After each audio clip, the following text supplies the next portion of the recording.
Hello beautiful people, welcome to simple syntax. Python প্রোগ্রামিংয়ে আজকে আমরা দেখার চেষ্টা করব অবজেক্ট ওরিয়েন্টেড প্রোগ্রামিং। সো আজকে আমি একদম বেসিক থেকে শুরু করতে যাচ্ছি পাইথন প্রোগ্রামিংয়ের। আমরা দেখার চেষ্টা করব কিভাবে ক্লাস ক্রিয়েট করতে হয়, কিভাবে ক্লাসের ভিতরে অ্যাট্রিবিউট অ্যাড করতে হয় এবং অ্যাট্রিবিউট ইনিশিয়ালাইজ করতে হয়, প্লাস ইনস্ট্যান্স ভেরিয়েবল কী এবং সেলফ কি অর্ডার কাজ কী এবং কনস্ট্রাক্টর কী এবং কী হয় যখন আমরা অবজেক্টগুলো ক্রিয়েট করি বা অবজেক্ট কল করি ক্লাসের ভিতরে। সো চলুন শুরু করা যাক।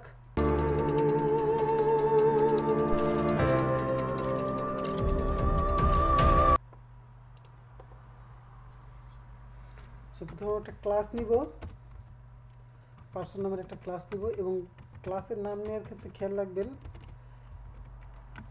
ফার্স্ট লেটারটা অবশ্যই যেন বড় হাতের হয়। এরপর সো অবজেক্ট ওরিয়েন্টেড প্রোগ্রামিংয়ের ক্ষেত্রে আপনি যখন কোনো ক্লাস ক্রিয়েট করবেন এবং ক্লাসের ভিতরে যখন আপনি একটা ফাংশন লিখবেন, সেটাই হচ্ছে ওই ক্লাসের মেথড। সো এবং অবজেক্ট ওরিয়েন্টেড ক্ষেত্রে ফার্স্ট মেথডটা বা ফাংশনটা অবশ্যই হবে init method. So underscore init underscore then input the attribute or argument. So attribute বা আর্গুমেন্ট দেওয়ার ক্ষেত্রে ফার্স্ট আর্গুমেন্ট বা অ্যাট্রিবিউটটা অবশ্যই সেলফ হবে। তারপর আপনি আপনার ইচ্ছা মতো বা রিকোয়ারমেন্ট অনুযায়ী যে কোনো অ্যাট্রিবিউট অথবা আর্গুমেন্ট পাস করাতে পারেন। সো আমি নিচ্ছি পার্সনের নেম,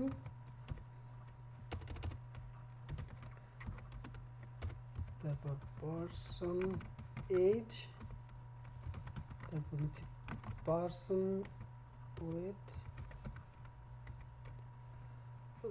তারপর হচ্ছে person height,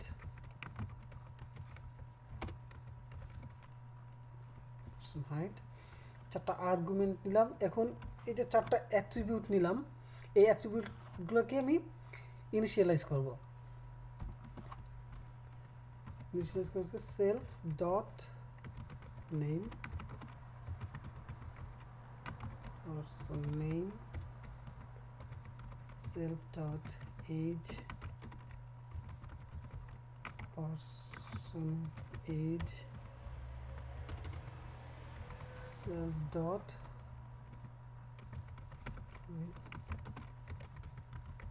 person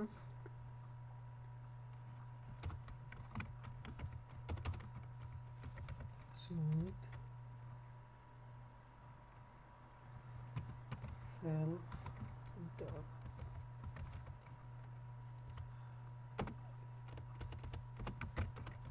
person height,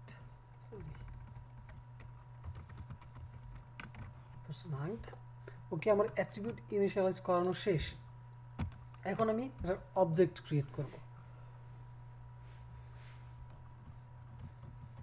so object oriented প্রোগ্রামের ক্ষেত্রে একটা সুবিধা হচ্ছে আপনি একবার একটা ক্লাস ক্রিয়েট করলে তখন এটাকে যতবার ইচ্ছা ততবার ব্যবহার করতে পারবেন। অর্থাৎ আপনি একবার একটা ক্লাস ক্রিয়েট করতেছেন এবং এর মাধ্যমে আপনি হাজার হাজার কোটি কোটি অবজেক্ট ক্রিয়েট করতে পারবেন।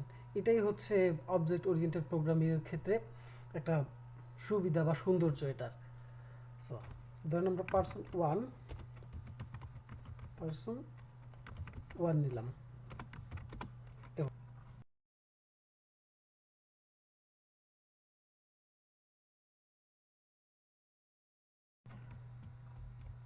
প্রথম দিলাম নেম ওসমান, আমার নামে দিচ্ছি। তারপর হচ্ছে এজ 22,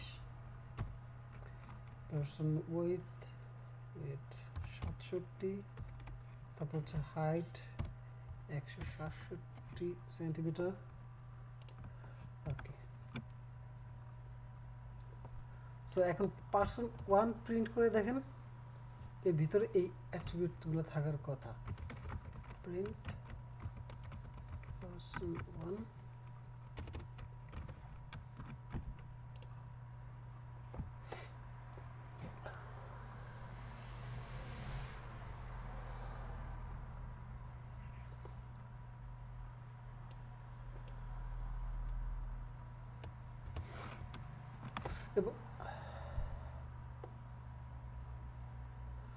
সরি পুরোটা না, print person1 dot name Usman.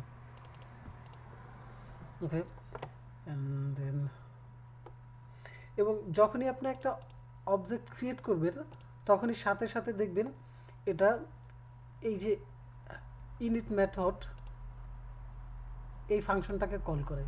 একটা অবজেক্ট ক্রিয়েট করবেন, এটা একবার ইনিট মেথডটাকে কল করবে এবং এই যে person1 লিখছি, এই person1টা হচ্ছে সেলফের ভিতরে সেভ হয়।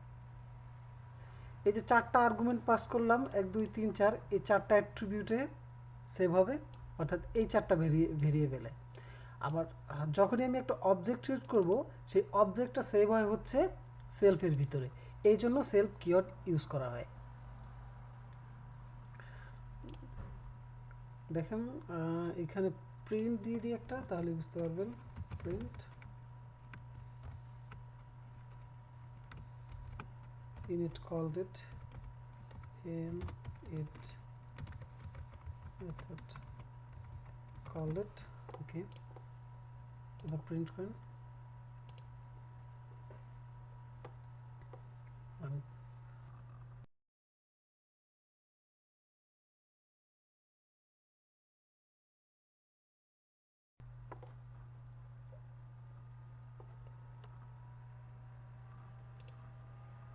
Init method call it Osman. এবং সেকেন্ড আরেকটা অবজেক্ট কল ক্রিয়েট করি, তাহলে আরেকবার হচ্ছে এটা ইনিট মেথডকে কল করবে। সো person2, এবার ইনিট মেথড 2বার কল হবে এবং ওসমান নামটা আসবে।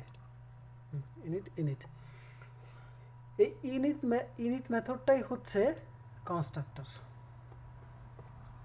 এইটাই হচ্ছে ক্লাসের কনস্ট্রাক্টর, মানে ক্লাসের ভিতরে ফার্স্ট ফাংশনটা বা মেথডটাই হচ্ছে কনস্ট্রাক্টর।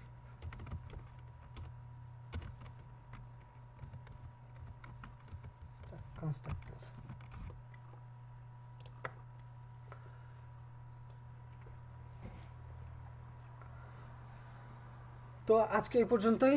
আশা করি আমার ভিডিওটা ভালো লেগেছে। যদি ভালো লেগে থাকে অবশ্যই আমার চ্যানেলটা সাবস্ক্রাইব করবেন এবং অবশ্যই একটা লাইক দিবেন। Thank you very much.